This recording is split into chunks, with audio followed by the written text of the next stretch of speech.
Où se trouve Monsieur Mounir avec mon paquet?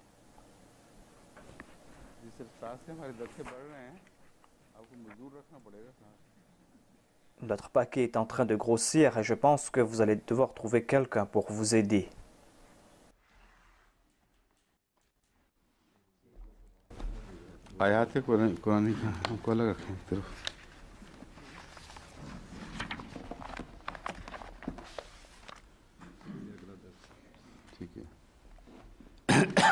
आज का दर्स शुरू करने से पहले कल का कर्ज चुका देना ज़रूरी है। हम बात कर रहे थे कि कुरान की रूह से क्या तस्वीर उभरती है और उसके मुकाबले पर बाइबल और तारीख़दान क्या-क्या बातें करते हैं। तो इस ज़मीन में Avant de commencer le dars d'aujourd'hui, il est important de payer la dette de hier. C'est-à-dire que dit le Coran et que dit la Bible et que dit aussi les historiens par rapport à ce que nous dit le Saint-Coran. Hier, je vous ai présenté quelques versets du Saint-Coran. Avant de retourner vers ce sujet, je veux présenter le rôle joué par la Bible.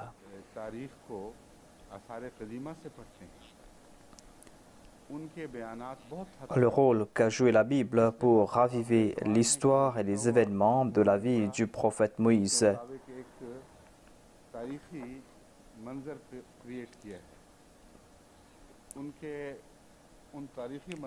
Les déclarations des égyptologues sont dignes de confiance dans une grande mesure.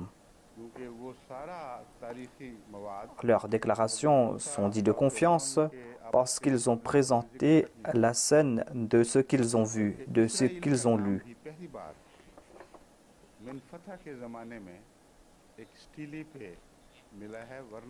Il n'y a pas de lien entre cette scène historique et les événements de Moïse, car les écritures anciennes sur lesquelles ils basent leurs faits historiques n'évoquent pas la lutte entre Pharaon et Moïse. On trouve mention d'Israël la première fois sur un stèle qui date de l'époque du roi Méneptah. Sinon, on ne trouvait même pas mention du nom d'Israël. Ainsi donc, il y a deux points de vue de ces historiens, de ces égyptologues. Et leurs points de vue sont dits de confiance du point de vue séculier, mais pas tout à fait. Séculier dans le sens qu'ils ne présentent pas des faits qui ont trait à la religion, car ils n'ont pas de préjugés à ce sujet. C'est pour cette raison qu'ils citent ces écritures anciennes qui sont présentes aujourd'hui. Ces faits présentés par les historiens sont dits de confiance parce que tous ont le même point de vue, à savoir que les Égyptiens n'étaient pas honnêtes lorsqu'ils ont consigné leur histoire. Ils ont caché les échecs, les humiliations de ces pharaons. Et ils amplifiaient les succès que ces pharaons avaient remportés. Ainsi donc, leur point de vue n'est pas digne de confiance. Ainsi donc, si on ne trouve pas mention de Moïse et de cette lutte entre Moïse et Pharaon, eh bien, ces historiens disent que l'arrogance des Égyptiens ne leur permettait pas d'évoquer ces points, à savoir d'évoquer un leader de leurs laboureurs, de leurs esclaves. C'est le leader qui disait que vous devez libérer notre peuple. Donc pourquoi donc évoquer cela dans l'histoire des Égyptiens?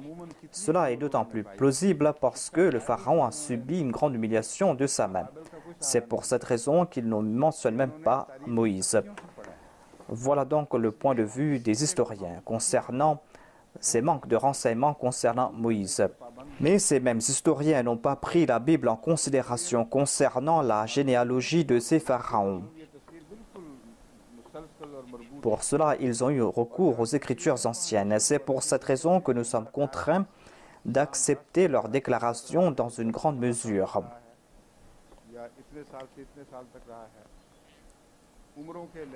En dépit de cette confusion générale, il y a une certaine continuité dans ces faits qu'ils ont rapportés.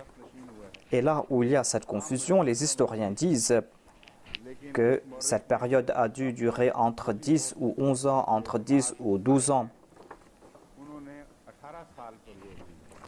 Par exemple, il y a de la confusion concernant l'âge de certains pharaons.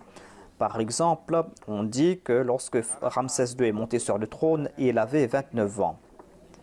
Mais certains disent qu'il avait 18 ans. Un autre historien dit de confiance déclare qu'il avait 18 ans lorsqu'il est monté sur le trône. Il a déclaré qu'il était encore tout jeune. C'était un jeune prince lorsqu'il est monté sur son trône.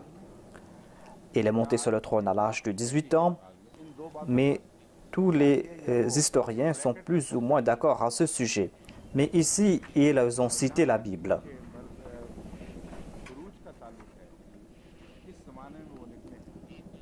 À savoir que soit Moïse est né au début du règne de Ramsès ou il est né à l'époque du règne de Séti, le père de Ramsès. Voilà les deux hypothèses qu'il nous présente. En ce qui concerne l'Exode, les historiens nous présentent deux hypothèses. Tous les historiens présentent ces deux faits. Ils disent que soit qu'il est né à l'époque de Séti, et dans ce cas, la confrontation a eu lieu à l'époque de Ramsès. Et l'Exode a eu lieu au cours du règne de Ramsès, car la période évoquée par la Bible n'atteint pas l'ère de Méneptah. Donc, il y a un groupe important qui prédomine à ce sujet. Ils disent que Moïse est né à l'époque de Séti.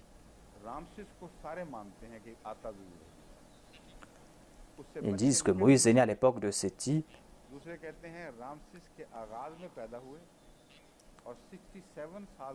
Et ensuite, il y a eu cette confrontation à l'époque de Ramsès II et l'Exode a eu lieu au cours du règne de Ramsès II. Tous acceptent que Ramsès a joué un rôle ici et ils n'arrivent pas à s'en séparer. Certains disent que Moïse a vécu ou est né à l'époque du règne de Ramsès et Ramsès a régné pendant 67 ans. Ensuite, Moïse est retourné, il y a eu la confrontation à l'époque de Méneptah. Voilà donc les deux hypothèses qui nous sont présentées. Et c'est la Bible qui a créé toute cette confusion ici. Il n'y a pas de contradiction concernant les stèles historiques. Certes, on évoque un certain écart entre les années, mais il n'y a pas de contradiction. Là où ils ont eu recours à la Bible, là-bas, ils ont trébuché, ils ont commis des erreurs.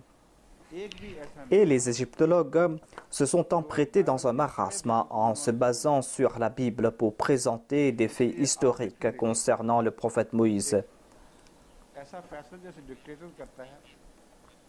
En acceptant les déclarations de la Bible, ils se sont empêtrés dans un marasme et n'arrivent pas à s'en sortir.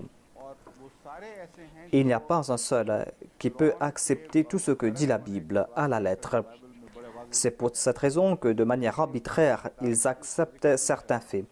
Ils prennent des décisions à l'instar des dictateurs. Ils acceptent certains faits et rejettent d'autres faits, car il y a ces contradictions dans la Bible.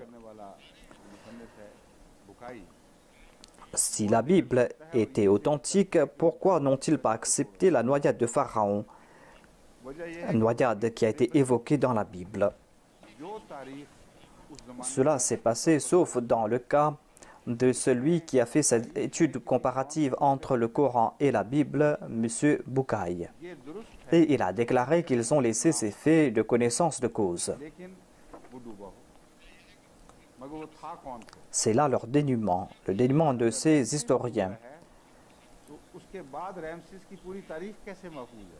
Dans l'histoire authentique de l'époque, on ne trouve pas mention de la noyade d'un pharaon. Certes, peut-être qu'on n'a pas mentionné la noyade, mais ce roi s'est peut-être noyé. Mais qui était ce pharaon? Si Ramsès s'est noyé, Eh bien, pourquoi a-t-on conservé l'histoire de Ramsès après lui? On pourrait rejeter le fait qu'il soit noyé. On n'aurait pas mentionné la noyade. Mais lorsqu'il présente les dates de l'Exode, il mentionne aussi ce pharaon qui s'est peut-être noyé, mais qui a régné encore 20 ou 25 ans. Et tout cela a été consigné. Mais pourquoi est-ce qu'on n'a pas mentionné le successeur de ce pharaon? Pourquoi le successeur n'est pas monté sur le trône après l'Exode? Pourquoi le successeur est monté sur le trône 20 ou 30 ans après? Cela nous fait comprendre qu'après l'étude du cadavre de Ramsès II, il a été prouvé que ce pharaon, Ramsès II, est décédé à un âge avancé après de longues maladies. On a fait des recherches à ce sujet et on a compris qu'il avait une maladie qu'on appelle la sclérose des artères. À la fin de son règne, il était dans un état très déplorable. C'est pour cette raison que son état était dans un déclin rapide.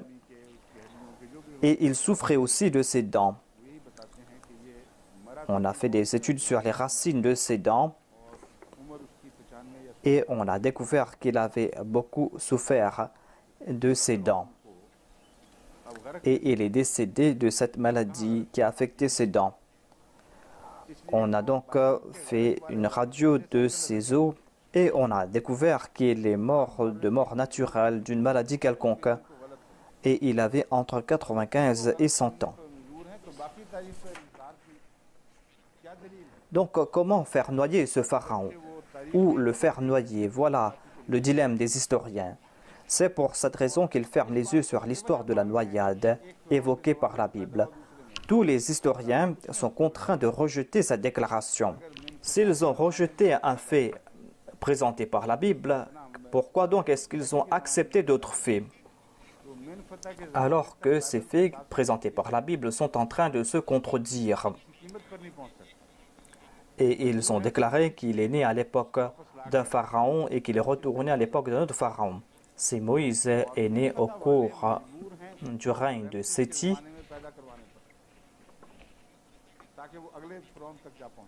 eh bien, on ne pourrait pas atteindre à l'époque de Ménephta, selon la Bible. Et on sera contraint de retourner Moïse à l'époque de Ramsès II pour qu'il y ait cette confrontation. Ceux qui présentent l'Exode à l'époque de Ménephta sont contraints de dire que Moïse est né à l'époque de Ramsès II. Donc toute cette confusion a été créée par la Bible. Maintenant, je vais présenter les faits présentés par la Bible. Si on trouvait de telles contradictions dans le Saint-Coran, ils auraient fait toute une histoire. Ils auraient dit, regardez les contradictions entre les déclarations du Coran et l'histoire de l'Égypte. Et ils auraient critiqué à tort et à travers le Coran, disant que c'est une fabrication de Mohammed. Na'udhu-billah. Mais ils ne critiquent à peine la Bible, ils ferment les yeux sur la Bible. Lorsqu'il est question du Saint-Coran, eh bien, ils s'attaquent avec véhémence au Coran. Maintenant, je vais vous présenter les faits bibliques qu'ils ont rejetés. Selon la Bible, un homme de la maison de Lévi a pris pour femme une fille de Lévi. Cette femme devint enceinte et enfanta un enfant. Il vit qu'il était beau et le cacha pendant 3 mois. Donc, on transforme la mère de Lévi. Ne pouvant plus le cacher, elle a pris une caisse de choc et elle mit sur le poids. Et elle mit l'enfant dans cette boîte et le déposa parmi les roseaux au bord du fleuve. Ici, il y a contradiction avec ce que nous dit le Coran. Le Coran a dit qu'il a été placé dans l'eau. On l'a placé dans une boîte qui ne peut être affectée par l'eau. Et la mère a déposé cette boîte dans l'eau du fleuve afin que les gens puissent le voir. S'il avait été caché parmi les roseaux, personne ne l'aurait trouvé. Même pour 10 jours, on ne l'aurait pas trouvé. Et le garçon serait mort là-bas. Donc, comment la fille du pharaon aurait pu trouver cette boîte? Le Coran nous fait comprendre qu'il flottait sur le fleuve afin que tous puissent le voir. afin que les gens puissent voir cette boîte qui flottait. Les gens auraient vu que quelque chose flottait sur l'eau. Ensuite, la Bible nous dit que la sœur de l'enfant se tint à quelque distance pour savoir ce qu'il arrivait, et la fille de Pharaon est venue. Donc, on peut accepter cette histoire. L'histoire de la fille est tout à fait plausible.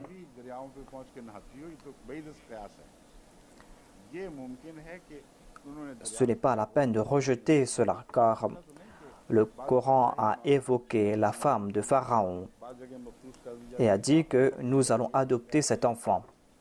Il n'y a pas de contradiction donc. Il est impossible que la femme de Pharaon se baigne dans le fleuve.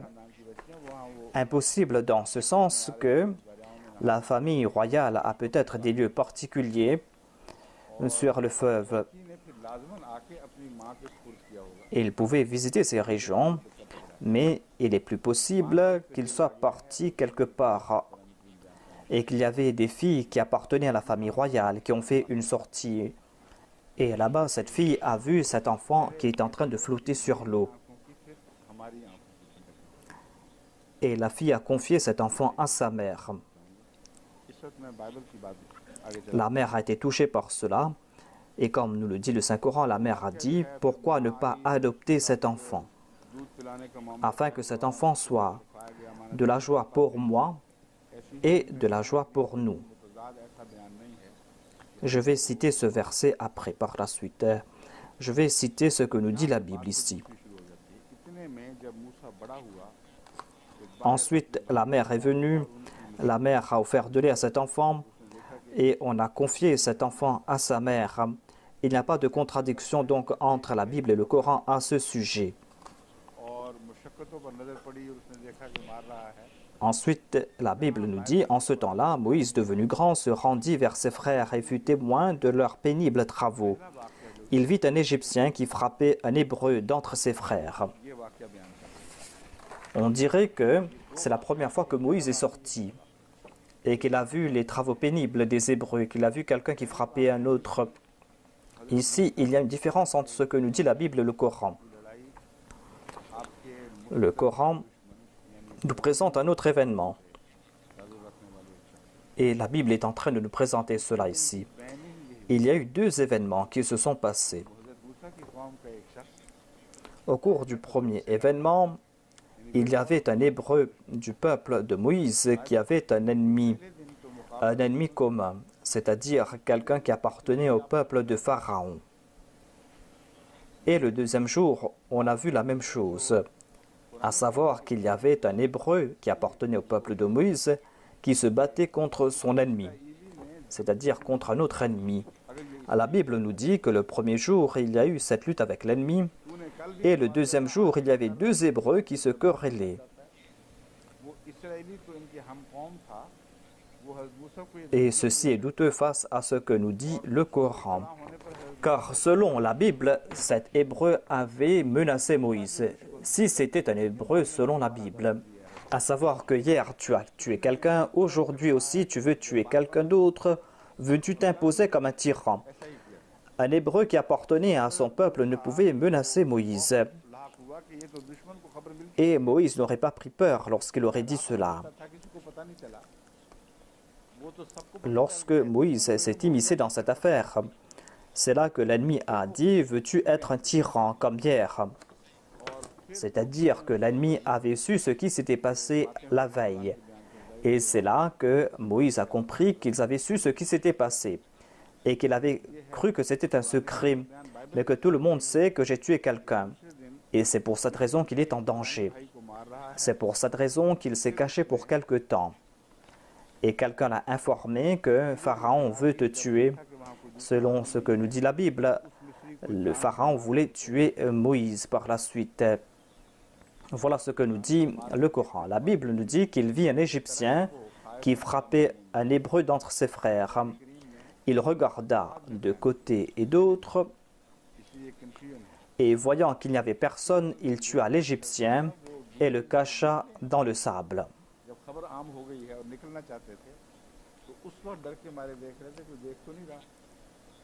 लोग उस वक्त कहते हैं वो Ceci a été présenté par le Saint-Coran. Bible इसको पहले दिन की तरफ मंसूब करती है। C'est pour cette raison qu'il y a une confusion ici dans les déclarations de la Bible. La Bible déclare qu'il regardait à droite et à gauche alors que les gens avaient su ce qui s'était passé. Ainsi, ce que nous dit la Bible ici ne concerne pas l'événement du premier jour. La Bible nous présente ce deuxième événement comme l'événement du premier jour. मुंसिफ मुकर्रर किया। Il sortit le jour suivant et voici deux Hébreux qui se querellaient. C'est-à-dire qu'il y avait deux Hébreux qui se querellaient. की है बाइबल ने हज़रत मूसा के हम Il dit à celui qui avait tort, « Pourquoi frappes-tu ton prochain ?» वो जो ज्यादती करने वाला था Et cet homme répondit, « Qui t'a établi chef et juge sur nous? Penses-tu me tuer comme tu as l'Égyptien ?» ये करीने क़ियास वैसे नजर आता है कि नहीं Ainsi, il a reçu cette menace de la part de cet Hébreu, nous dit la Bible. मिस्र के खिलाफ एक आम रौ चल पड़ी थी बनी Israel. Et celui qui l'avait aidé la veille était en train de le menacer. Il a dit, « Est-ce que tu vas me tuer comme tu as tué l'autre hier ?» On ne peut pas accepter ces faits. ख्याल था कि यही गवाह है शख्स Certes, les Hébreux étaient hostiles contre le peuple de Pharaon. आदमी था जो सरकश काफी लड़ाका था। Et lorsqu'ils se querellaient, ils se soutenaient les uns les autres. Et le prophète Moïse, lorsqu'il s'est immiscé dans cette affaire, il voulait soutenir son peuple. Et il avait compris que celui qui l'avait aidé la veille était le seul témoin. Mais c'était un fourbe, c'était un traître, un fauteur de troubles qui a répandu la nouvelle lui-même. दूसरे दिन फिर वो लड़ पड़ा एक और से Le Coran ne nous dit pas qu'il a caché le cadavre dans le sable. आया उसने Ainsi donc, tout le monde savait qu'il avait tué quelqu'un. On avait fait une enquête à ce sujet et cette personne avait témoigné contre Moïse. La personne qui l'avait aidé la veille avait témoigné contre lui. Le Coran nous présente cette personne comme un fauteur de troubles. Et le lendemain, il se querellait avec quelqu'un d'autre.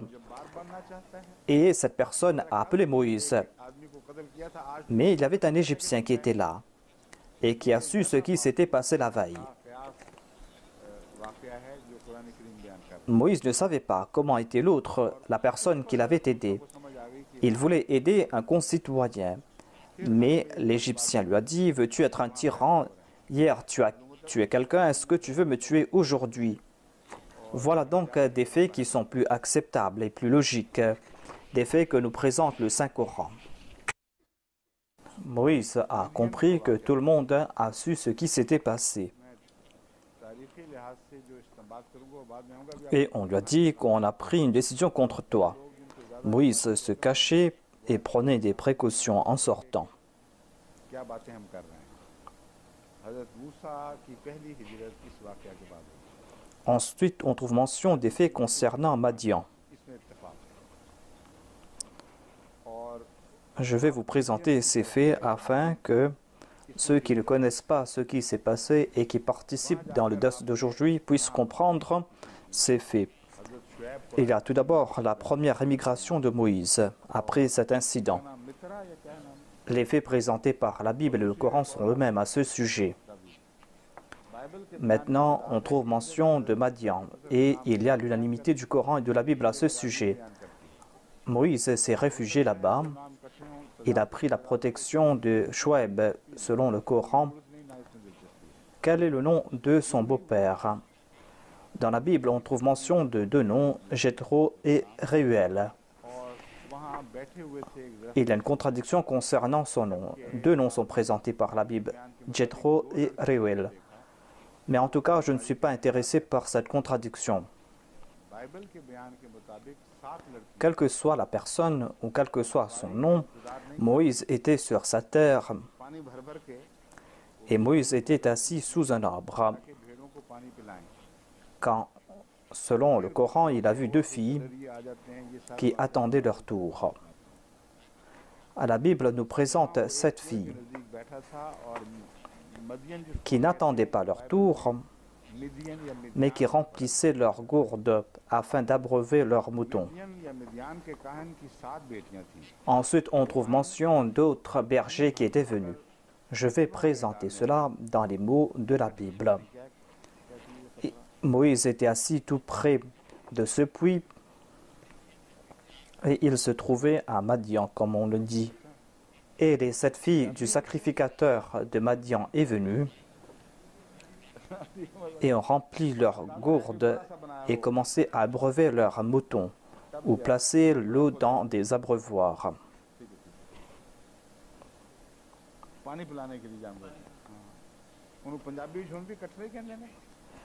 Est-ce dans la langue punjabi qu'on utilise ce terme?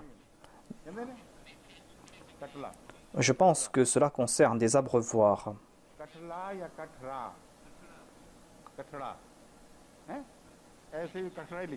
Donc pour abreuver leurs animaux.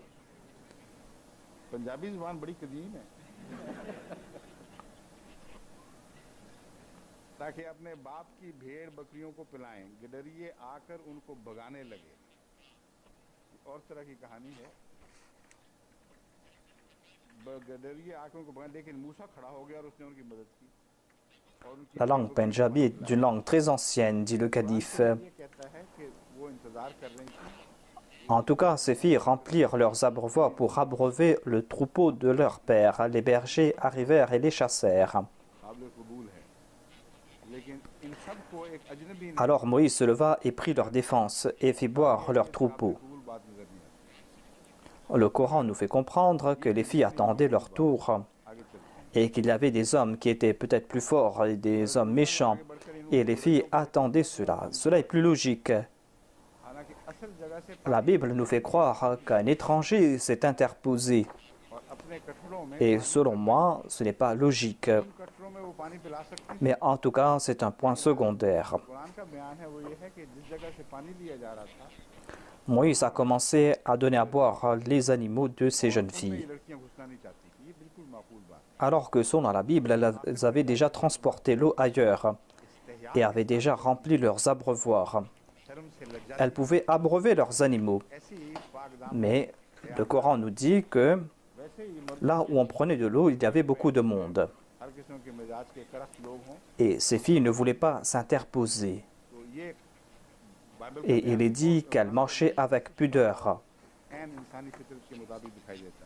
Elles marchaient avec pudeur et timidité. C'étaient des jeunes filles emplies de pudeur qui ne voudront pas s'immiscer parmi des hommes rudes.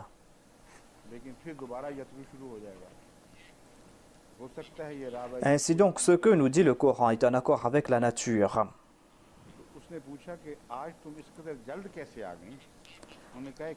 Quand elles furent de retour auprès de leur père, Réuel, on trouve mention du nom du père ici. En tout cas, peut-être que Réuel était un autre titre que portait le père. Le père a dit « Pourquoi revenez-vous si tôt aujourd'hui ?» Ils répondirent « Un Égyptien nous a délivrés de la main des bergers et il nous a puisé de l'eau et a fait boire le troupeau. » Elle a dit à ses filles « Où est-il? Pourquoi avez-vous laissé cet homme? Appelez-le pour qu'il prenne quelque nourriture. » Moïse se décida à demeurer chez cet homme qui lui donna pour femme Séphora, sa fille. Elle enfanta un fils qu'il appela du nom de Geshuem. Car, dit-il, j'habite un pays étranger. Longtemps après, le roi d'Égypte mourut. Voilà le point crucial sur lequel vous devez vous concentrer. Le roi de l'émigration de Moïse est décédé selon la Bible. Et pendant tout ce temps, il s'occupait des moutons de son beau-père. Si ce roi était Ramsès, c'est-à-dire s'il a immigré à l'époque de Ramsès, alors la situation sera tout autre. Mais si cela concerne le règne de Séthi, eh bien, l'histoire sera tout autre. Si Moïse a grandi à l'époque de Séthi, et si à l'époque de Séthi, il a immigré, eh bien, il aurait eu 9 ans à l'époque. 9 ans, il se serait battu et aurait tué un Égyptien. Et son immigration sera si longue que Ramsès aurait régné 67 ans. Et c'est là que Moïse est retourné.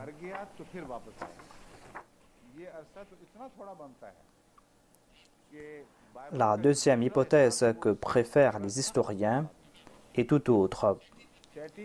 Lorsque Séthi est décédé, Moïse a immigré à l'époque de Séthi et après la mort de Séthi, il est retourné. Ce sera une période très courte qui contredit les autres récits de la Bible. Séthi a régné 10, 11 ou 15 ans, tout au plus.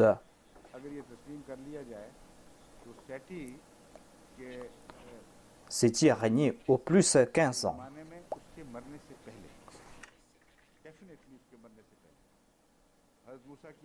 Et Moïse est né au cours du règne de Séthi. Voilà ce que nous disent certaines personnes. Si on accepte cela, eh bien, la première émigration de Moïse a eu lieu avant la mort de Séthi. Certainement, il a émigré avant la mort de Séthi. Et à l'époque, Moïse aurait eu 9 ans.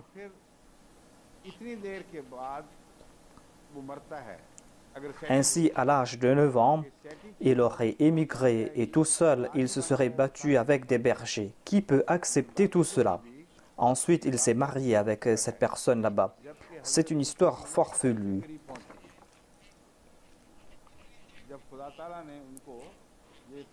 Ensuite, si cela concerne Séthi, eh bien, Séthi est mort à l'âge de 70 ans. Selon la Bible, Moïse avait 80 ans à l'époque. Quand Dieu l'a informé à propos de la mort du Pharaon, Moïse avait 80 ans selon la Bible. Est-ce que Séthi était toujours vivant? S'il a émigré à l'époque de Séthi, eh bien, le règne de Séthi allait couvrir celui de Ramsès.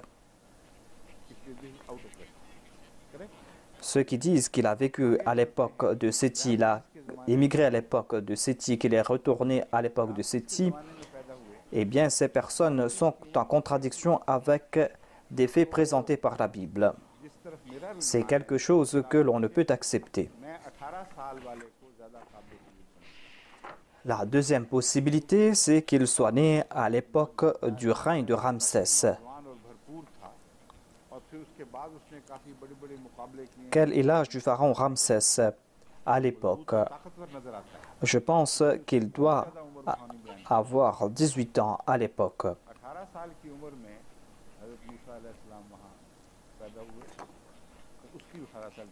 On dit qu'il était tout jeune et qu'il avait participé dans de grandes batailles et qu'après le retour de Moïse, il était fort et bien portant. C'est pour cette raison qu'on ne peut pas dire qu'il était très âgé. Moïse est né alors qu'il avait 18 ans, c'est-à-dire alors que le pharaon avait 18 ans. Et on dit qu'il est monté sur le trône en l'an 1291 avant Jésus-Christ. D'aucuns disent 1292 avant Jésus-Christ. Ceux qui disent qu'il est monté sur le trône en l'an 1291, ils disent qu'il avait 18 ans. En tout cas, l'on dit que le prophète Moïse est né en l'an 1292 avant Jésus-Christ. C'est là quelque chose de tout à fait plausible. C'est-à-dire, quand Moïse est né, Ramsès avait régné 1 an, il avait édicté des lois et avait décidé de faire tuer les enfants des Hébreux. Et Moïse est né presque 1 an après. On peut donc accepter qu'il a commencé à régner en l'an 1291. Il avait alors 18 ans. Et c'est là que Moïse a émigré. Alors que selon la Bible, quand Moïse a émigré, il avait entre 25 et 30 ans. Ce qui est tout à fait acceptable. On peut accepter qu'il est né à l'époque de Ramsès et qu'il a atteint l'âge adulte à l'époque de Ramsès et qu'il a confronté son ennemi à l'époque de Ramsès et qu'il a tué son ennemi durant le règne de Ramsès, et cela est tout à fait plausible s'il avait environ 25 ans. Selon certains chercheurs, par exemple, le commentaire de la Bible présenté par Pix On dit que Moïse avait émigré à l'âge de 40 ans.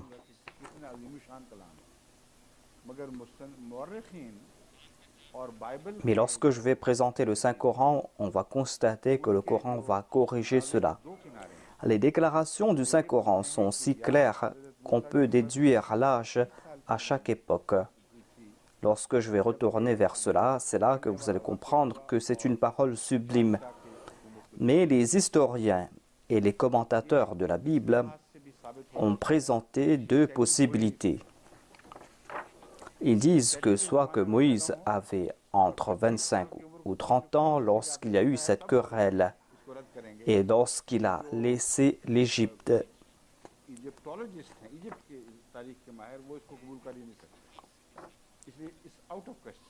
Et l'on peut comprendre que cela ne s'est pas passé à l'époque de Séthi, car il était né à l'époque de Séthi. Et tous les égyptologues ne vont pas accepter qu'il avait 25 ans à l'époque.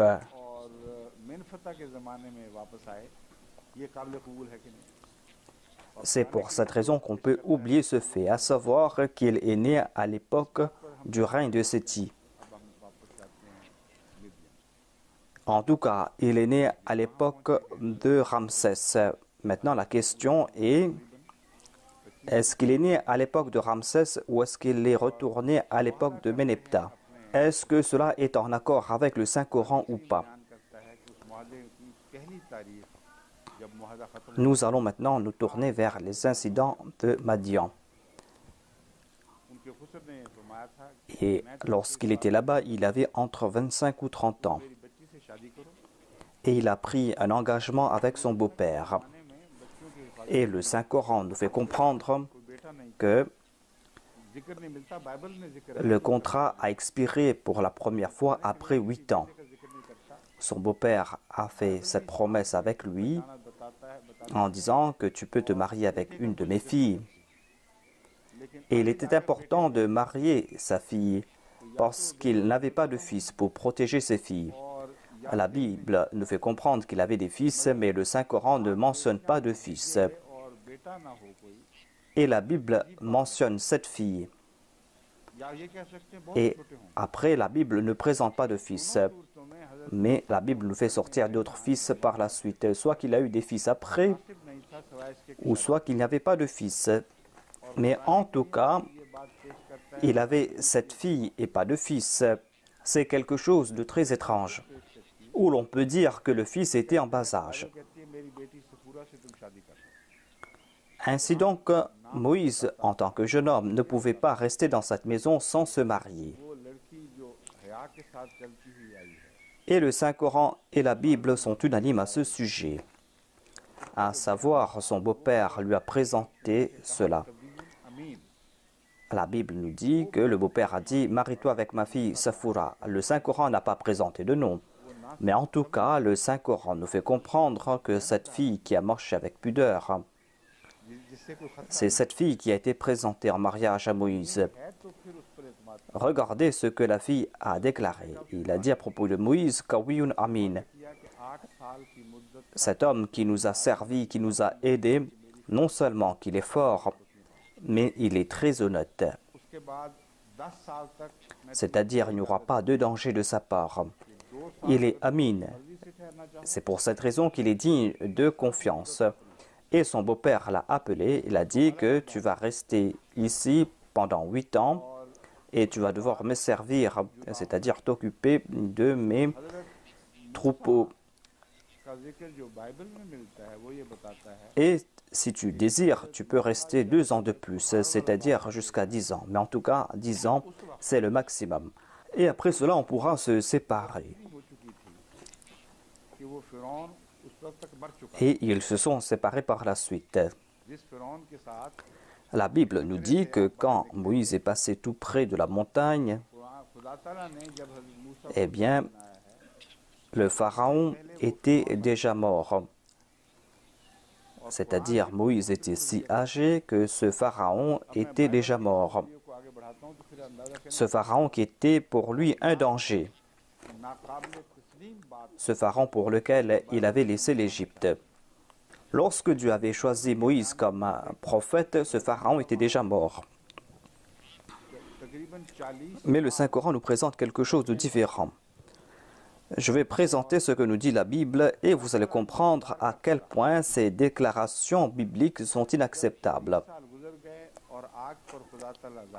Selon la Bible, le prophète Moïse est resté là-bas environ 40 ans. Et durant ces 40 ans, il s'occupait des moutons et des brebis. Et Allah attendait quelque chose.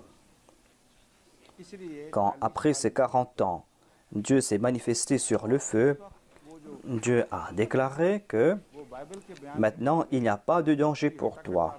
Ce pharaon est décédé. C'est-à-dire, Dieu ne pouvait rien faire face à ce pharaon et ne pouvait pas protéger Moïse de ce pharaon. C'est pour cette raison qu'il a attendu 40 ans. Et selon la Bible, son beau-père était toujours bien portant. Il était encore bien portant. Alors que la Bible nous dit aussi que lorsqu'il a rencontré Moïse pour la première fois, il était déjà très âgé. Ajoutez 40 ans à son âge, mais même là, il était encore bien portant.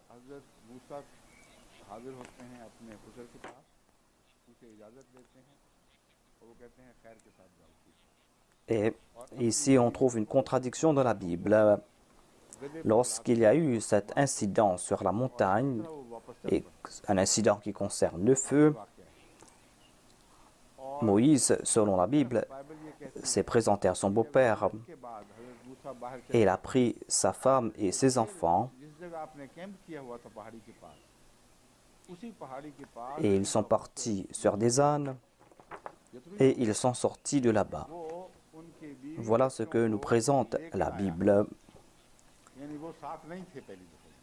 Et il est dit que lorsque Moïse est sorti de cet endroit, là où il avait campé, tout près de la montagne, son beau-père, Yéthro,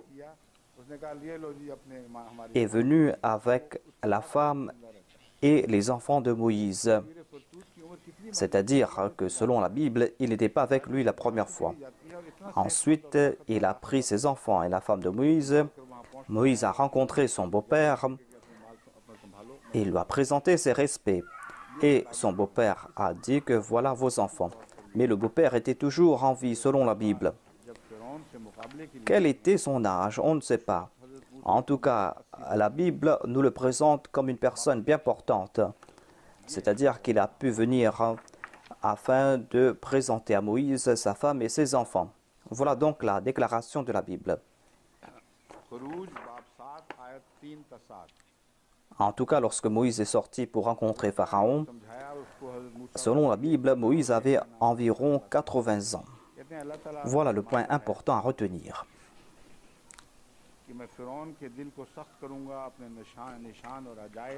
Dans Exode chapitre 7, versets 3 à 7,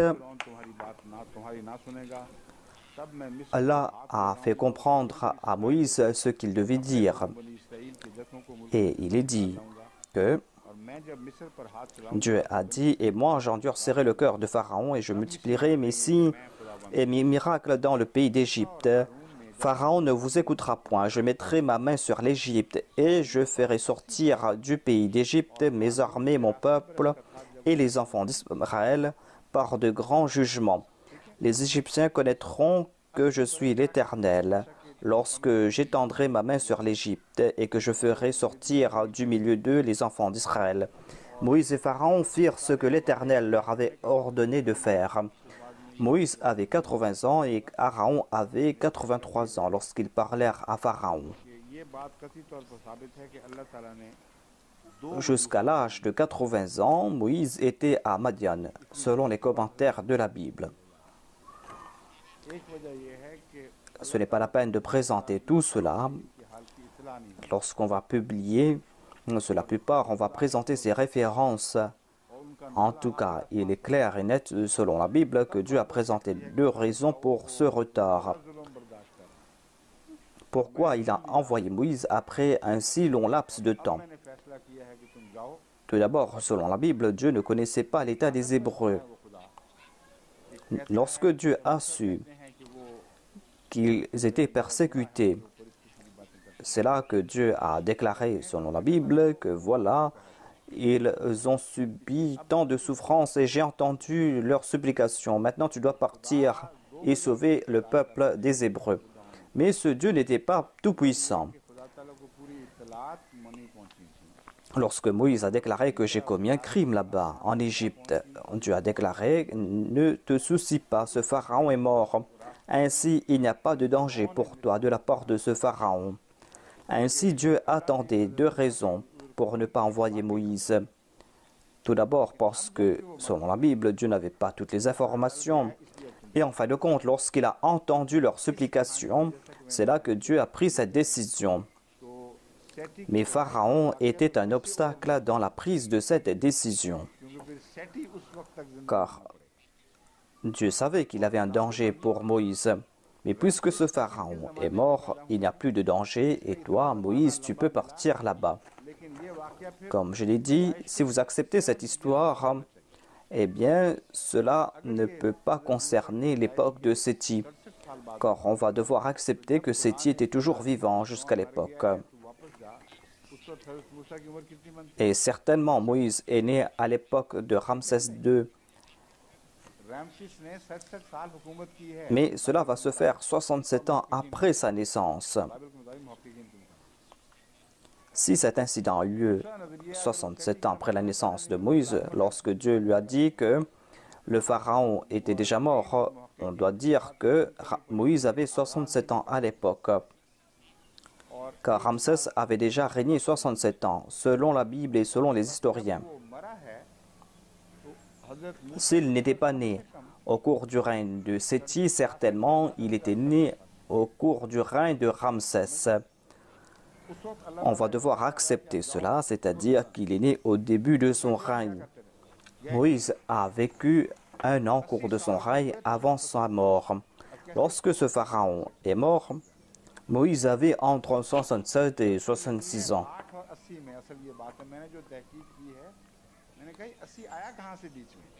Dieu l'a informé qu'il n'y a pas de danger, qu'il pourra partir.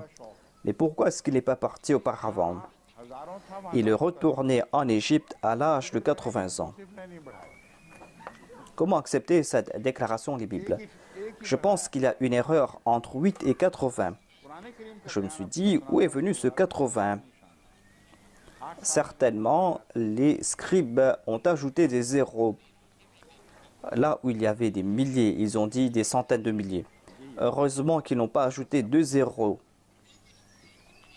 Ils n'ont ajouté qu'un seul zéro. Je vais présenter les versets du Saint-Coran à ce sujet. Où sont ces versets?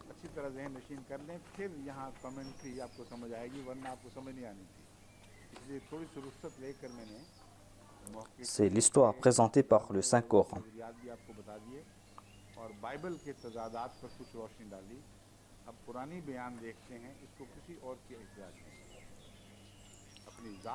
Ayez en tête cet arrière-plan et c'est là que vous allez comprendre ces commentaires. C'est pour cette raison que j'ai pris un détour pour vous présenter le point de vue des historiens et j'ai éclairé les contradictions de la Bible. Maintenant, je vais présenter les déclarations du Saint-Coran. Le Saint-Coran nous présente un sujet tout à fait complet et a évoqué tout cela sous le terme Al-Qasas. Al-Qasas signifie présenter des faits historiques, de ne pas présenter des légendes. Certes, Qasas a aussi le sens de légende.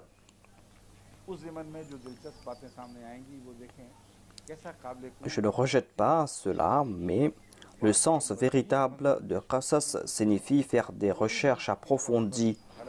Allah déclare que vous ne pourrez pas comprendre tout cela. Nous allons vous présenter ces faits historiques. Regardez comment tous ces faits présentés par le Saint-Coran sont tout à fait plausibles. Ce sont des faits historiques qui sont liés les uns avec les autres et on ne peut pas mettre en doute ce point de vue logique.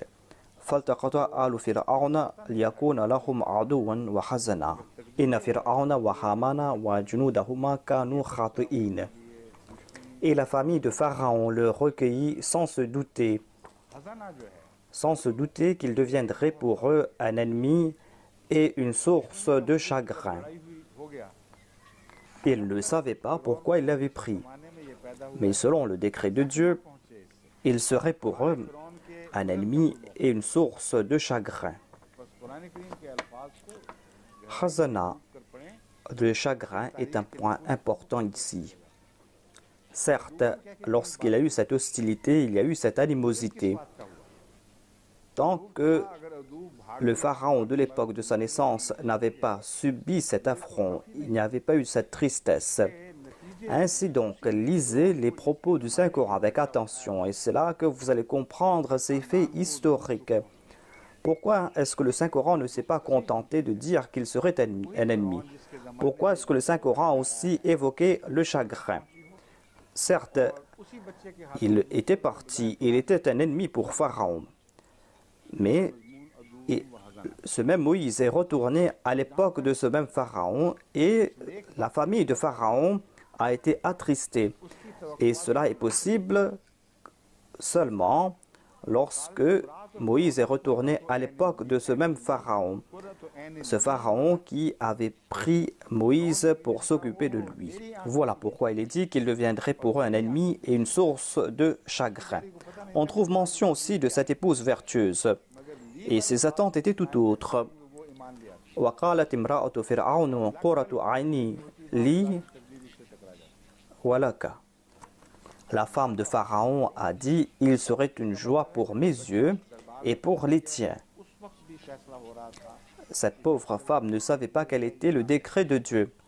Mais en tout cas, elle était croyante et cela était une source de joie pour ses yeux.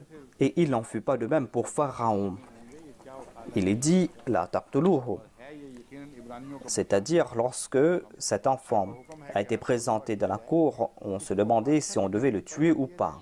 L'enfant n'était pas sain et sauf tout simplement parce qu'une fille avait recueilli cet enfant.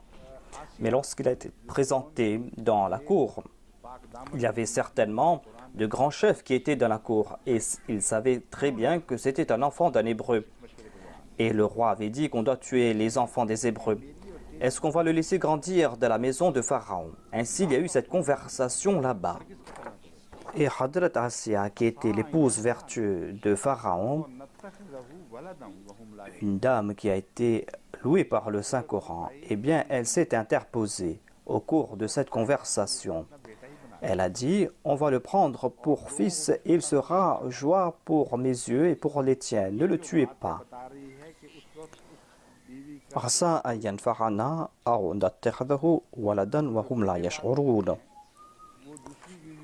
En tout cas, la parole ne s'était pas répandue. Il se peut que nous le prenions comme fils, a dit Assia, et que les gens ne savent pas ce qui est en train de se passer.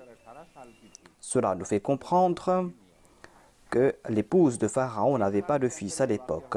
Pharaon a eu d'autres fils.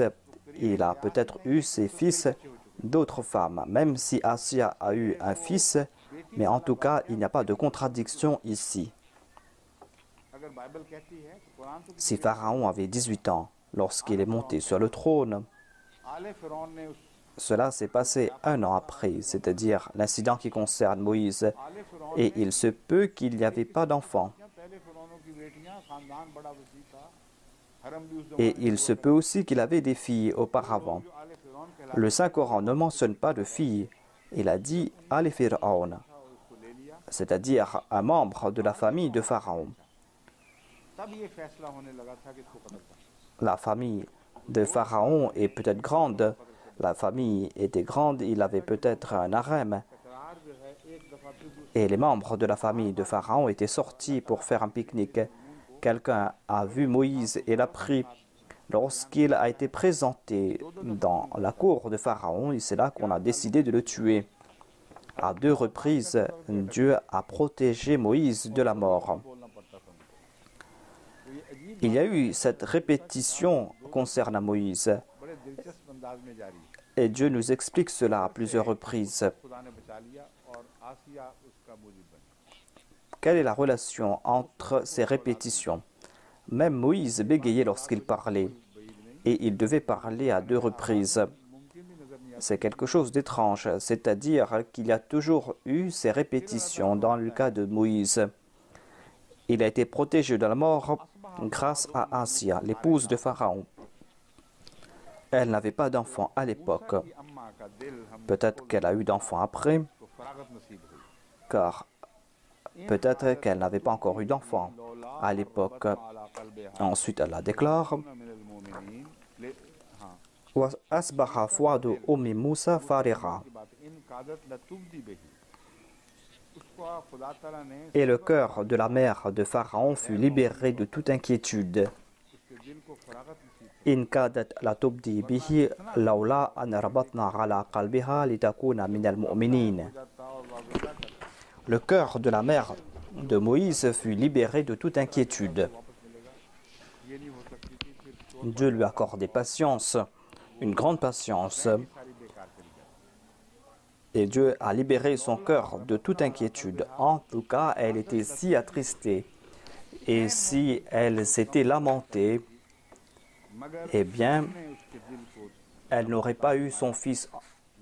Et il y aurait eu beaucoup de bruit à ce sujet. Et le plan aurait tombé à l'eau. Et Allah déclare, elle était presque sur le point de divulguer l'identité de Moïse, mais nous avons affermi son cœur pour qu'elle soit du nombre des croyants.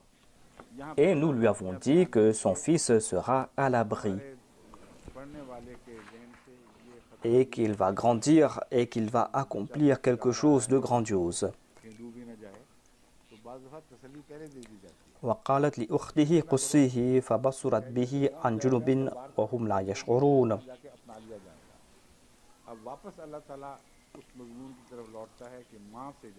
Ainsi, Dieu a dissipé ce doute, à savoir qu'il devait suivre cet enfant.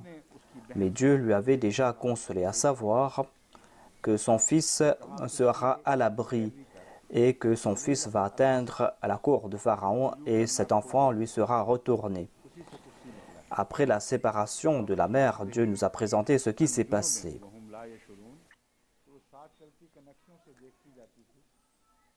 C'est-à-dire, la mère de Moïse a dit à la sœur de Moïse, « Suis-le ». Et on trouve ici mention du terme « qussi », c'est-à-dire « suis-le ».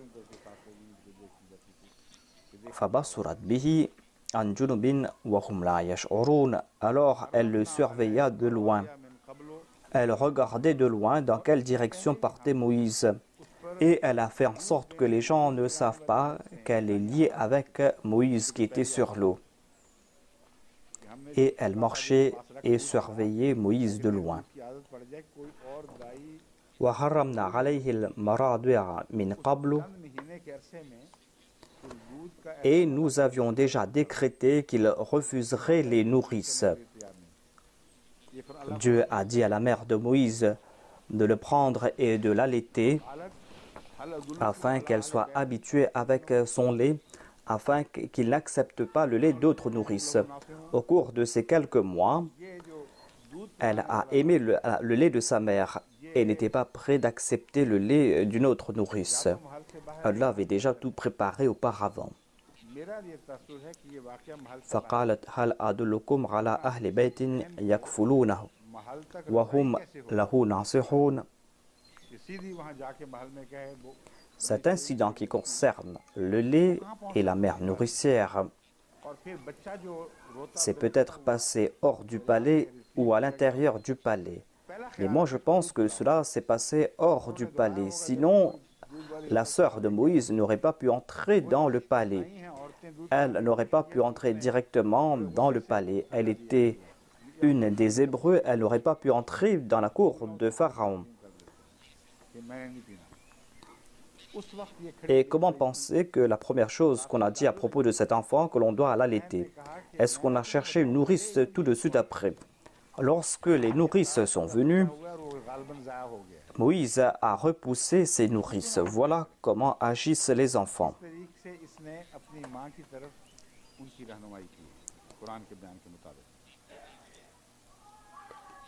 Et sa sœur a dit, est-ce que je vais vous informer à propos d'une femme qui a perdu un enfant peut-être et qui pourra allaiter Moïse.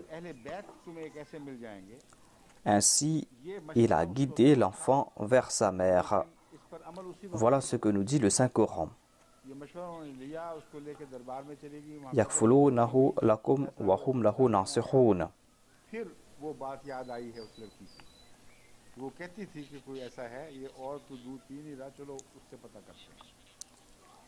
Elle a donné ce conseil, mais ils n'ont pas suivi ce conseil immédiatement. L'enfant a été présenté dans la cour, on avait dit qu'on allait le tuer, et c'est là qu'on s'est souvenu de la parole de cette fille qui disait qu'il y a quelqu'un qui va s'occuper de cet enfant.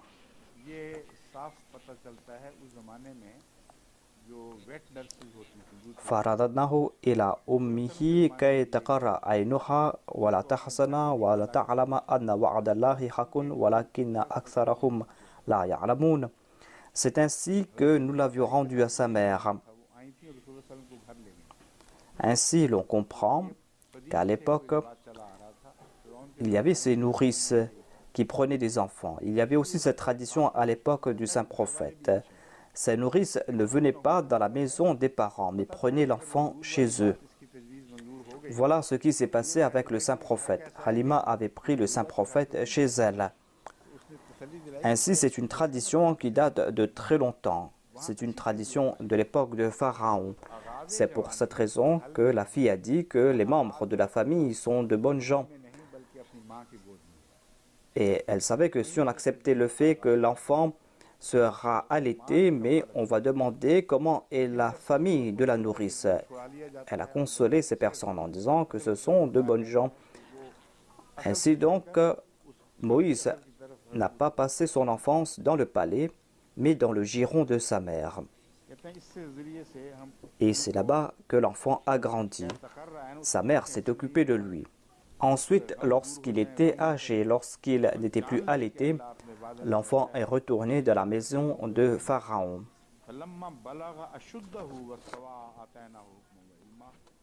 Par ce moyen donc, Allah fait en sorte que ses yeux se réjouissent, qu'elle ne se désola point et qu'elle sut que la promesse d'Allah est vraie, alors que la plupart des gens ne savent pas.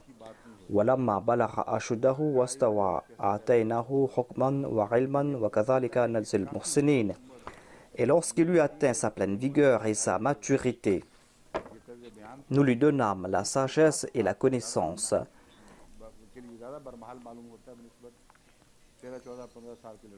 Il n'est pas question ici de la Naboua. C'est quelque chose qui s'est passé avant la querelle. En tout cas, il était déjà assez. Il avait dépassé l'âge de la puberté. C'est quelque chose qui s'est passé après ses 20 ans. Ce n'est pas quelque chose qui s'est passé alors qu'il avait 13 ou 15 ans.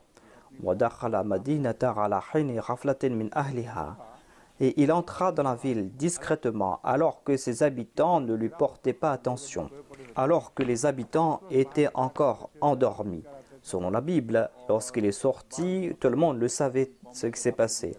En tout cas, Moïse avait grandi dans le palais et les gens du palais n'aimaient pas qu'il soit en contact avec son peuple, avec les Hébreux. Mais Moïse sortait le matin alors que les gens étaient encore endormis.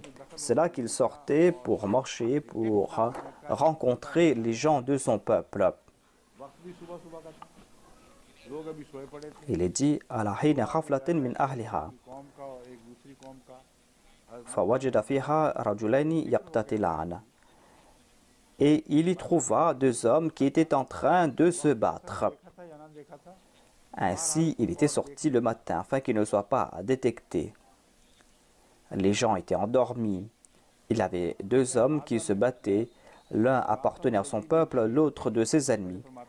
Et Moïse a soutenu celui qui appartenait à son peuple. La Bible dit qu'il a regardé aux alentours. Mais en tout cas, personne ne les regardait. Ensuite, le Saint-Coran nous dit Hada min shi'atihi wa hada min aduwihi. Et celui-ci était de son peuple, celui qui était de son peuple l'appela à l'aide contre celui qui était de ses ennemis. Celui qui était de son peuple l'appela à l'aide contre celui qui était parmi ses ennemis.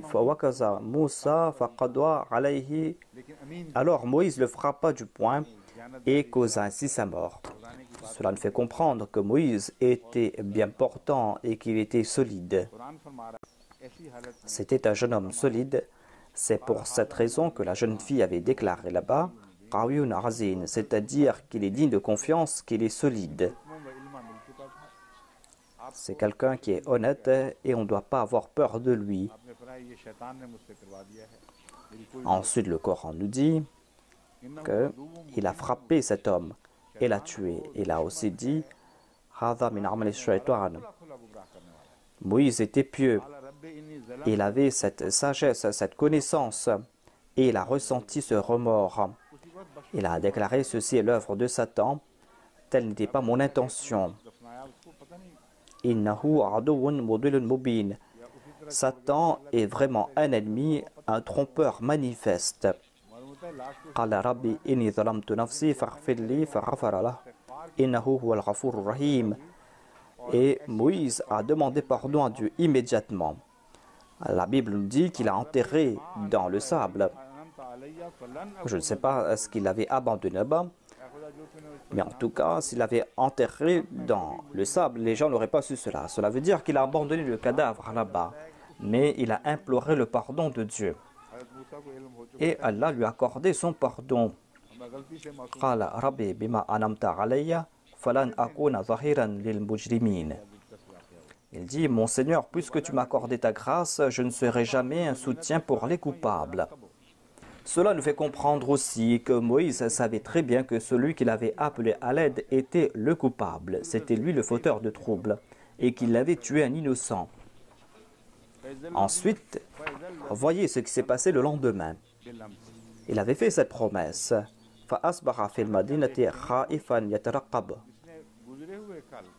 Et il est sorti encore une fois dans la ville, mais il était craintif. Il était sur le qui-vive en raison de l'incident de la veille.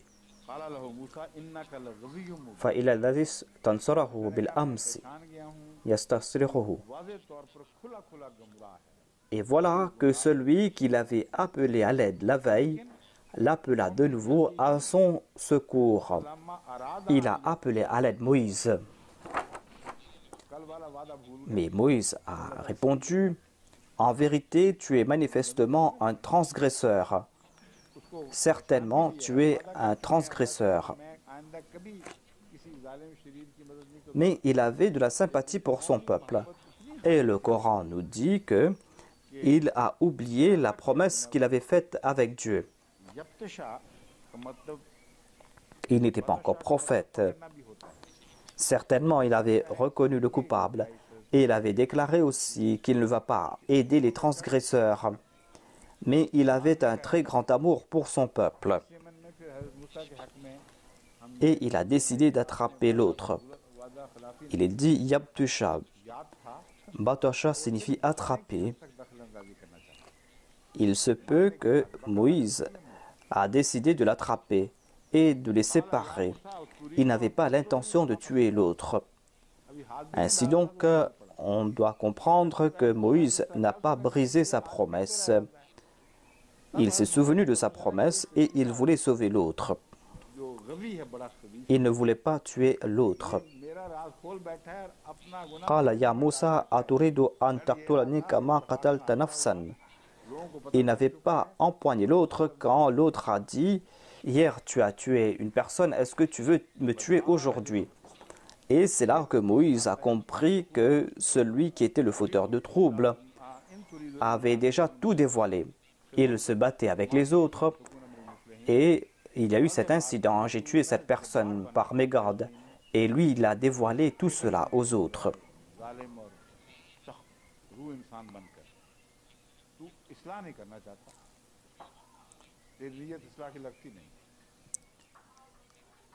Ensuite, il est dit que tu désires seulement devenir un tyran sur la terre. Tu veux te présenter en tant que tyran. Et tu ne veux pas devenir un pacificateur. Tu ne désires pas apporter la réforme. Et cela a affecté le cœur de Moïse. Et il a imploré le pardon de Dieu. Et il s'est caché quelque part. Il n'est pas retourné chez lui.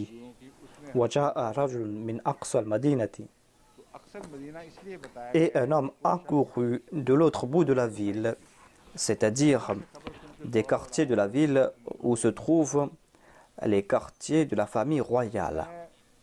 Il y avait le quartier des gens pauvres, il y avait le quartier des laboureurs, et là-bas se trouvait le peuple de Moïse. Il est dit Aqsa al-Madina, c'est-à-dire il y a quelqu'un qui est sorti de là-bas. Il s'est accouru pour avertir Moïse. قال يا موسى إن الملأ يأتمرون بك ليقتلوك فاخرج إني لك من الناصحين. On ne dit pas qu'il était parmi les Hébreux ou qu'il était de la famille royale. Moïse était là-bas, il avait grandi là-bas, il avait un ami là-bas. Et Moïse avait attiré sa personne. Cette personne a dit que je suis venu t'avertir. Les chefs se concertent contre toi pour te tuer. Je te conseille de quitter la ville. Sauve-toi d'ici, avant qu'il ne t'attrape. L'on comprend aussi que lorsque Moïse n'est pas retourné, il avait déjà envoyé un message à ses amis, à savoir qu'il se trouvait dans ce quartier, et de l'informer. Il a profité de cette situation et cette personne est venue le voir le matin et lui a présenté cette information.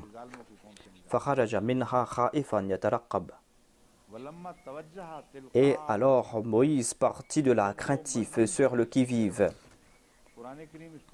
Attention que quelqu'un ne le voie. Et il priait. Mon Seigneur, sauve-moi du peuple injuste.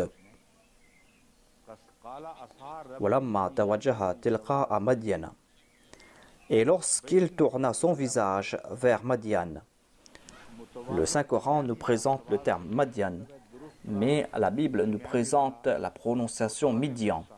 En tout cas, il est dit lorsqu'il a tourné son visage vers Madian,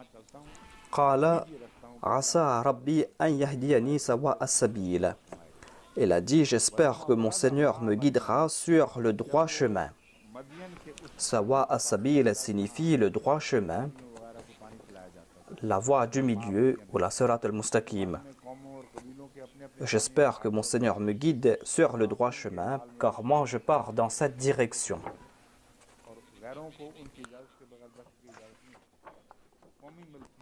Lorsqu'il arriva au point d'eau de Madian, où on était en train d'abreuver les animaux, à l'époque, chaque peuple avait ses abreuvoirs et ils apportaient là-bas leurs animaux pour les abreuver.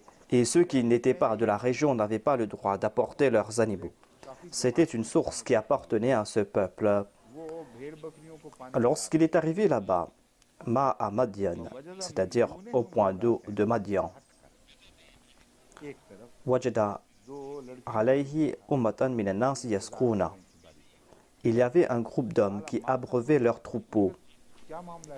Il y avait donc un grand groupe d'hommes qui étaient en train d'abreuver leurs troupeaux.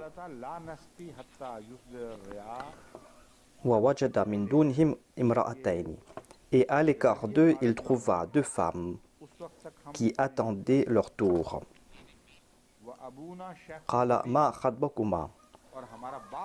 Il dit à ces deux dames, qu'est-ce que vous avez?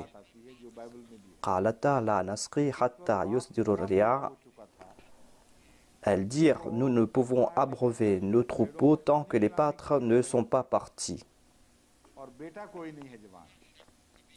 Abouna Shaykhun Kabir, et notre père est très vieux.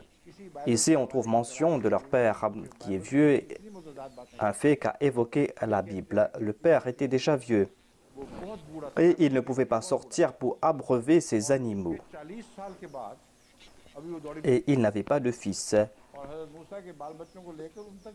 C'est pour cette raison que ce que j'ai dit est basé sur le Saint-Coran. Ce n'est pas la peine d'étudier la Bible, car dans la Bible, nous voyons autant de contradictions. La Bible nous dit qu'il était très vieux, ainsi que le Coran. Mais après 40 ans, il était en train de marcher et il a pris les enfants de Moïse et sa femme pour aller partir le rencontrer, c'est-à-dire même après l'Exode. Ainsi donc, l'histoire de la Bible a tout mis sens dessus-dessous. La Bible nous présente de grandes difficultés et les exégètes du Moyen-Âge et même les Ahmadis n'arrivent pas à s'en sortir. C'est-à-dire lorsqu'ils basent leurs recherches sur les recherches des autres, car les Ahmadis n'ont pas fait de recherches eux-mêmes. Ils étaient contraints de citer les autres historiens. Voilà la raison pour laquelle ils se sont basés sur les faits de ces historiens. Mais ils ne comprenaient pas que les conclusions tirées par ces historiens ne sont pas basées sur des faits historiques ou ne sont pas basées sur les fouilles en Égypte. Ce n'est pas le résultat des fouilles en Égypte, mais ces chercheurs se sont basés sur la Bible et ainsi ils ont défiguré l'histoire de l'Égypte et ils ont présenté telle ou telle conclusion présentée par des égyptologues. Et on dit que personne n'a le droit de rejeter ces déclarations tant qu'on n'a pas fait de recherche soi-même.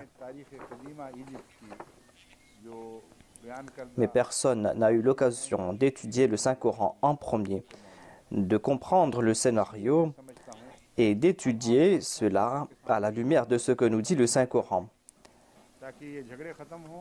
et d'examiner cela à la lumière des faits bibliques et d'examiner cela à la lumière des explications présentées par les égyptologues.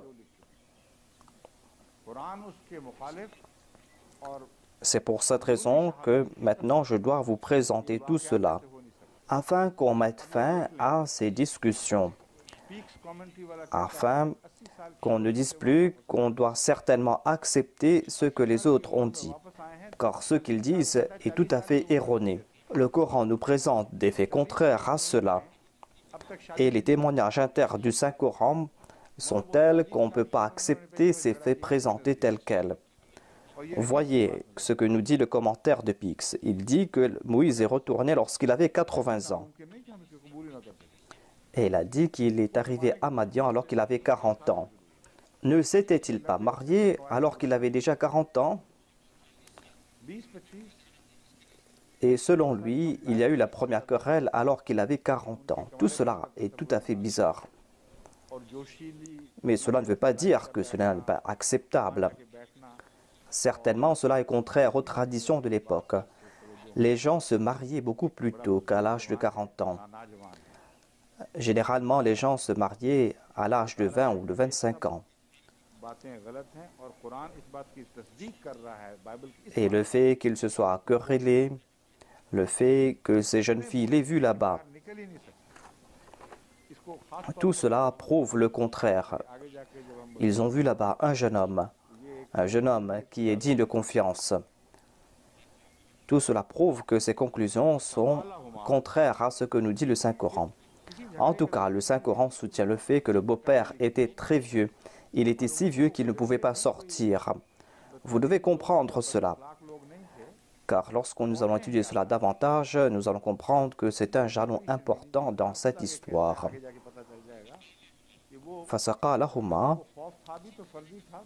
On ne trouve pas mention ici de querelle. Certes, ces personnes qui abreuvaient leurs animaux n'étaient pas des malotrus. Ces femmes étaient des femmes pudiques. Ces jeunes filles étaient pleines de pudeur. Ceux qui abreuvaient leurs animaux n'étaient pas des gens querelleurs. Moïse ne s'est pas querellé avec ces personnes. Il a abreuvé les animaux de ces jeunes femmes. Ensuite, il a prié Rabbi inni lima anzalta ilayya min khairin fakir. Il a prié en ces termes: Ô mon Seigneur, je ne place pas ma confiance en ces personnes. Lorsqu'on accorde une faveur à quelqu'un, certainement l'on pense que l'on doit être récompensé pour les faveurs que j'ai accordées. Et j'ai l'espoir que j'aurai quelque chose en retour. Moïse priait tout au long de son parcours. Il plaçait sa confiance en Dieu. Il savait que Dieu n'allait pas le laisser partir à la perdition et que Dieu allait ouvrir cette voie. Et ce souvenir se termine avec cette prière. Rabbi inni lima anzalta ilayya min khairin fakir. C'est-à-dire que ce dont j'ai besoin, je vais te le demander. Je n'ai pas besoin de personne d'autre. Et je ne sais pas ce qui est meilleur pour moi. C'est pour cette raison que je me présente devant toi. Accorde-moi ce qui est mieux pour moi.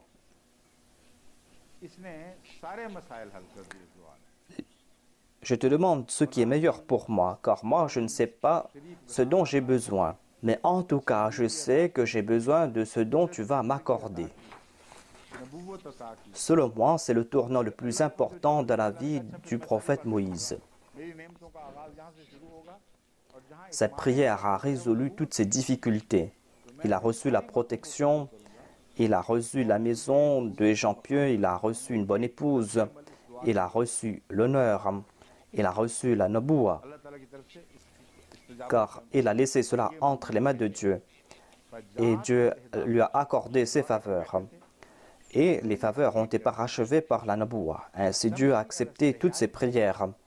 Et Dieu lui a accordé le statut de prophète. Voilà le résultat de ses prières. Ainsi donc, Dieu a répondu à ses prières. Faja'atu ihdahuma. Il était en train de prier. Et l'une de ces deux jeunes filles vint à lui, marchant avec timidité.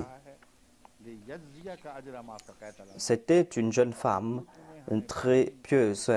Elle n'avait pas peur uniquement, mais elle était pleine de pudeur. C'est pour cette raison qu'elle s'était écartée de ces hommes. Elle est venue à Moïse et elle a dit: « Mon père t'appelle. »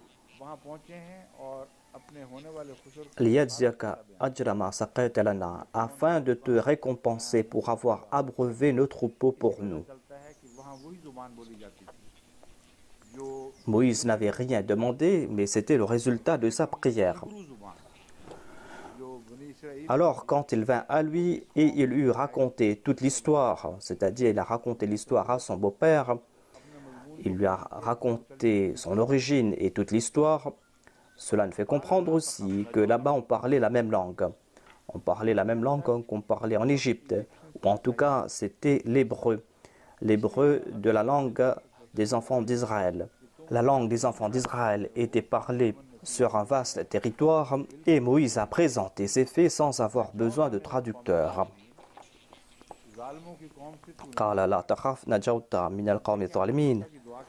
Ainsi, l'on comprend que les Égyptiens n'avaient pas de contrôle sur cette étendue de terre. Son beau-père lui a dit: « Ne crains pas, tu as échappé à un peuple injuste, tu es à l'abri. Tu as échappé au peuple injuste. » Ainsi, voyez la prière du prophète Moïse. Il priait « Rabbi najini min al-qawmi adh-dhalimin » Ainsi donc, nous voyons ces liens entre les sujets présentés par le Saint-Coran. Il y a tout d'abord cette prière, l'exaucement de cette prière, et ces paroles sont liées les unes avec les autres. Ici, on parle de Hadrat Shuaib, le beau-père de Moïse. Ce n'était pas le prophète Shuaib, mais un sacrificateur. Il a prononcé ces mêmes paroles. Dieu lui a fait prononcer ces paroles. Najauta min al-qawmi adh-dhalimin.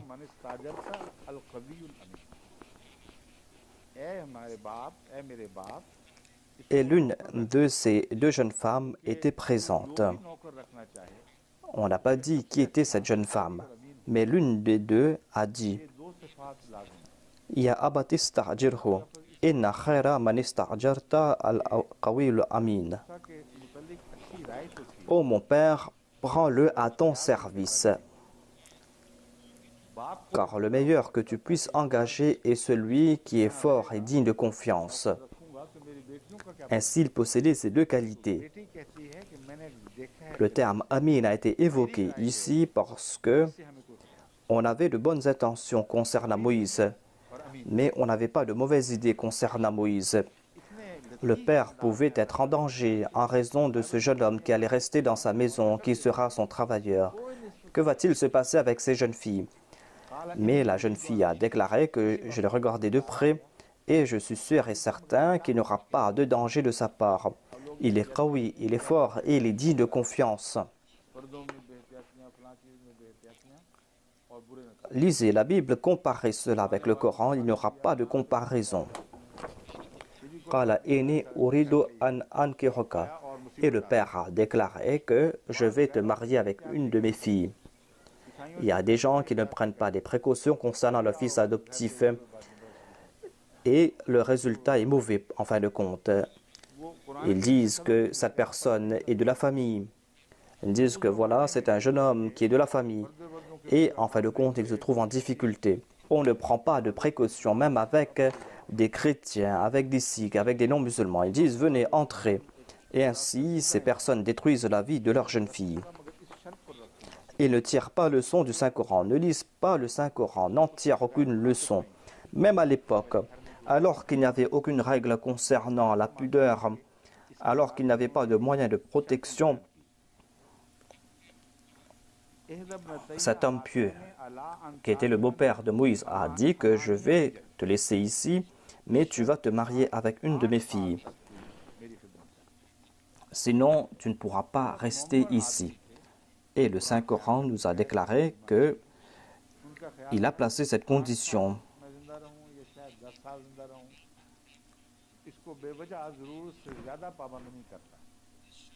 Il a dit que tu vas rester ici à condition que tu me sers pendant 8 ans. C'était une personne âgée, ce que nous dit le Saint-Coran, ce que nous dit aussi la Bible. Il s'est dit peut-être que je vais vivre 8 ans ou tout au plus 10 ans. Et ce n'est pas la peine de mettre plus de restrictions sur Moïse. Il a dit que j'ai l'intention de te marier à l'une de mes filles et tu vas rester à mon service pendant 8 ans. Mais si je suis envié, si tu désires me servir pendant 10 ans, eh bien tu peux rester 10 ans, mais pas plus que cela. Ensuite, il a déclaré فَإِنْ أَتْمَمْتَ عَشْرًا فَمِنْ عِنْدِكَ. C'est-à-dire, si tu veux compléter les 10 ans, ce sera de ton propre gré. Je ne vais pas t'imposer quelque fardeau.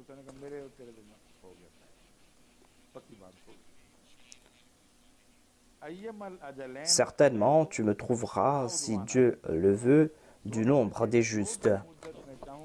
Je vais te traiter avec aménité.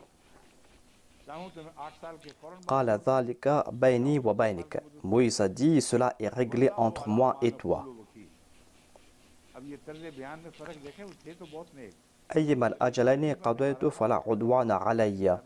Quel que soit celui des deux termes que je remplirai, il n'y aura aucune injustice envers moi. Je peux te laisser après 8 ans, je peux compléter la période de 10 ans. Wallahu ala ma naqul wakil. Ils étaient très justes, mais il allait être un prophète. Et c'est pour cette raison qu'il a déclaré que « place confiance en moi ». Moïse déclare que Allah est garant de ce que nous disons. Et je vais respecter ses paroles. On voit donc les signes de soi Naboua. Il avait reçu la connaissance et la sagesse auparavant. Et ces signes montraient qu'il allait être un très grand homme. Il a déclaré, je place ma confiance en Dieu. Wallahu ala ma naqul wakil. Et Allah est garant de ce que nous disons. C'est lui notre gardien. Et si j'ai de mauvaises intentions, eh bien Dieu sera notre gardien.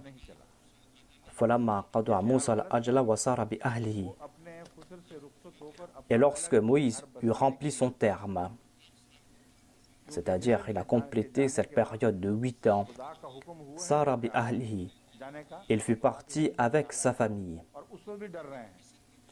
Mais il n'est pas parti dans la direction de l'Égypte. Il est tout à fait faux de dire qu'il était parti dans la direction de l'Égypte.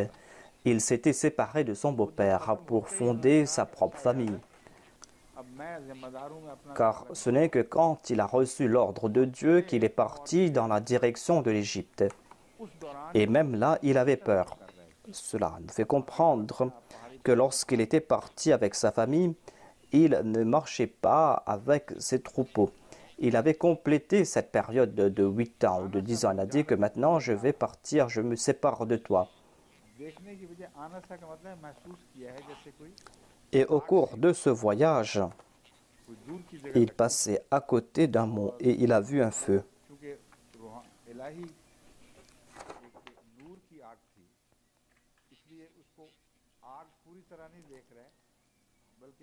Et il a dit à sa famille, « Restez ici, j'aperçois un feu. Je ressens qu'il y a un feu quelque part. »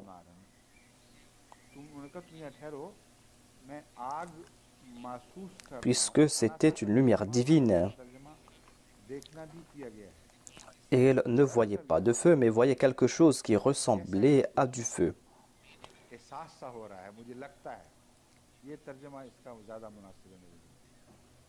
Il a dit à sa famille, restez ici, j'aperçois un feu, ou je ressens qu'il y a là-bas du feu. Anasa signifie voir, mais ici dans le sens de ce verset, c'est qu'il a dit que je ressens qu'il y a du feu là-bas. Voilà la traduction la plus plausible ici.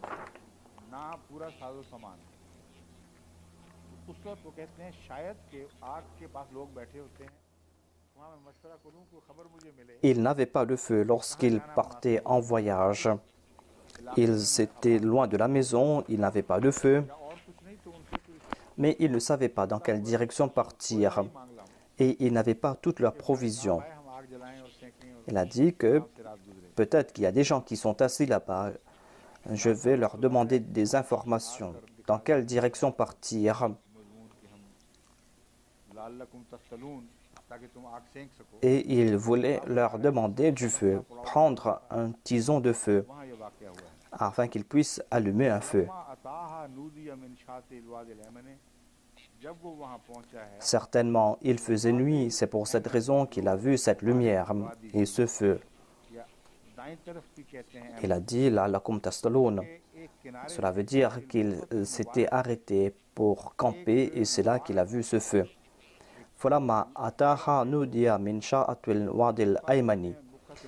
Lorsqu'il y arriva, il fut appelé par une voix venant du côté droit de la vallée.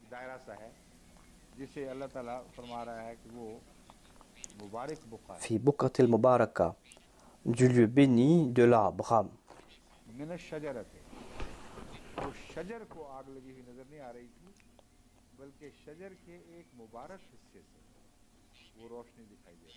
Ainsi, il y avait un cercle duquel il s'était approché et Dieu déclare que ce lieu était un lieu béni. Et mina shajarati, c'est-à-dire qu'il y avait un arbre. C'était une partie bénie d'un arbre qui était éclairé. Qu'est-ce qu'il avait entendu? Nudiya min sha'atwi. On lui a appelé. Et Allah a déclaré, Inni ana Allahu Rabbul Alamin. Certainement, je suis Allah, le Seigneur des mondes. Dans la Bible, on trouve mention d'un ange. Et ensuite, on a évoqué Dieu. Dieu déclare que c'était la voix de Dieu lui-même. Mais Dieu pensait que cette voix venait de cet arbre et qu'il y avait une grande lumière à côté de cet arbre. Et Allah s'est présenté en disant Allahu Rabbul Alamin. La Bible nous fait comprendre que il y avait cette dispute entre Dieu et Moïse. L'autre a dit que tu vas m'envoyer vers Pharaon. Mais que vais-je dire? Dis-moi qui tu es. Allah ne dit pas son nom.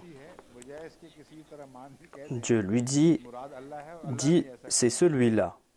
C'est celui-là qui t'a envoyé. Il dit à Pharaon, c'est celui-là qui m'a envoyé. Le terme Yarva a créé d'autres problèmes dans la Bible. Le sujet est Allah, et au lieu d'accepter que c'est Allah, au lieu de dire c'est Dieu qui t'a envoyé, la Bible nous dit, va et dit que c'est celui-là. Moïse demande qui tu es.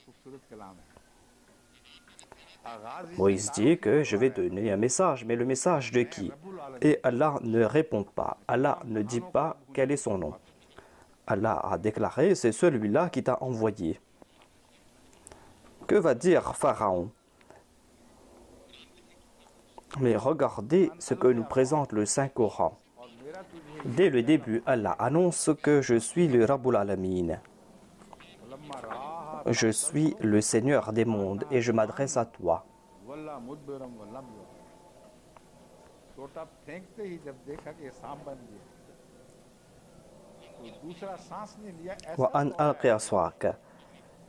Et Allah lui donne cet ordre, jette ton bâton par terre.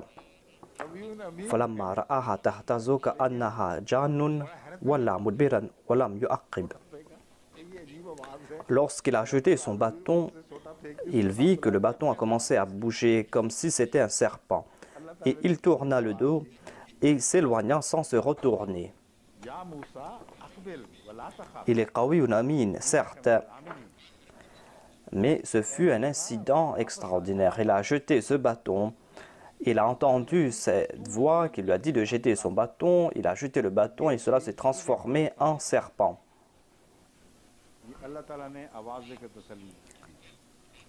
Et Allah a déclaré, Ya Moussa, Aqbil wa la takhaf innaka minal aminin.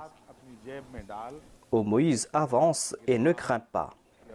Sûrement, tu es de ceux qui sont en sécurité. Cette chose ne va pas te nuire. C'est Allah qui lui a annoncé cela. Ensuite, il lui a montré un autre miracle. Usluk yadaka fi jabika. Insère ta main dans l'ouverture de ta tunique.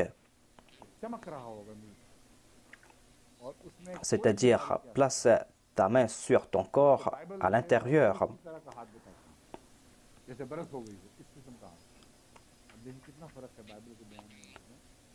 Takhruj bayda min ghayri su'in. Et ta main en sortira blanche sans être atteinte d'aucun mal.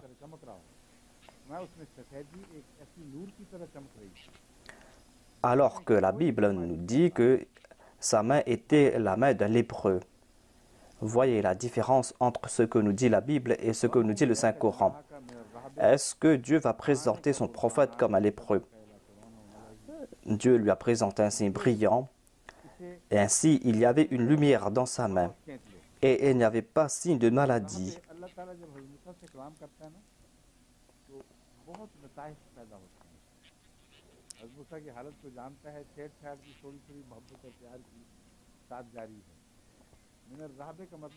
Ensuite, Dieu lui a dit, ramène ton bras vers toi, afin de te débarrasser de la peur. Dieu connaissait l'état de Pharaon et éprouvait de l'amour pour lui. Minar Rahbi, Dieu lui a dit que tu as certainement peur. Tout comme il avait peur du bâton, Dieu lui a dit, reprends ta main.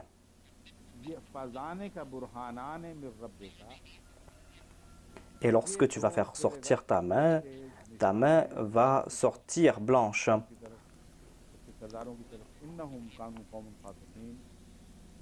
Ainsi, Dieu s'est adressé à Moïse en connaissant son état et sa crainte.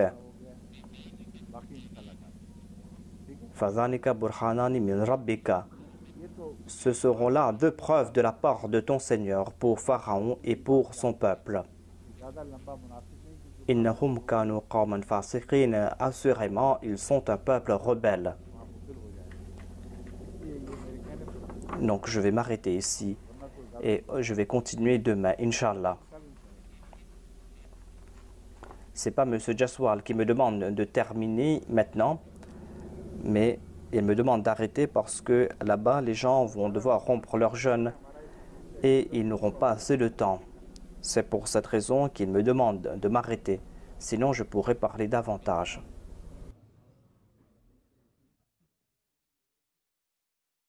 أعوذ بالله من الشيطان الرجيم